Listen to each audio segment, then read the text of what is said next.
You're getting on antibiotics frequently. One of the issues that some people have, and we do see it more in women than men, are recurrent urinary tract infections. Those issues, it's kind of like we talk about kids sometimes. People have that sick kid, and some people have kids that never get sick. Mm-hmm. Some women are more predisposed to infections because of their anatomy. In some cases because of hygiene, in some cases because of certain behaviors. So my concern is when anytime you have to get on an antibiotic, we want to make sure that you're on an antibiotic because you have an infection. Taking antibiotics as a kind of a blanket treatment doesn't make sense because medications themselves can cause harm to the body.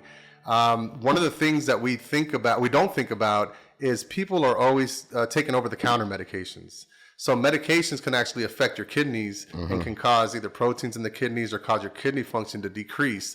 They'll take supplements. They'll take protein supplements, protein bars or that powder that they mix with stuff, and that can cause an increase in proteins in your body as well. But a lot of times we're taking things over the counter that we don't realize are kind of doing us harm.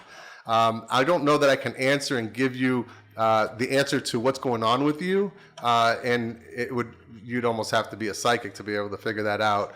But my concern would be if you're on antibiotics constantly, are these antibiotics causing you more harm than good?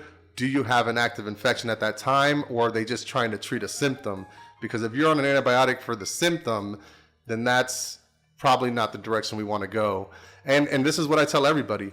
If you go to a doctor and you haven't been able to get an answer for your issue, then you need to go get a second opinion. And I've had that conversation actually more recently with close friends of mine who are going through a completely different issue. And getting a second opinion is always, because no doctor knows everything. And unfortunately, there's a variation of people's normal bodies. So some people just have different lab values that are just normal to them that doesn't coincide with what everybody else has.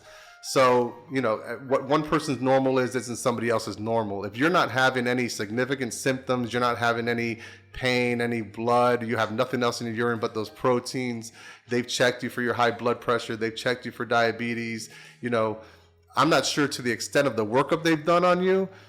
There's certainly more they can do. If they haven't done an ultrasound, they can do an ultrasound. So there's more things you can do to try to find out. But if the doctor that you're seeing isn't giving you the answers that you need, then I always recommend you go and see another doctor who's going to be able to answer those questions for you. If this doctor is telling you have this issue and isn't proceeding to find the answer with you, then you may have to find somebody else that'll walk that journey with you.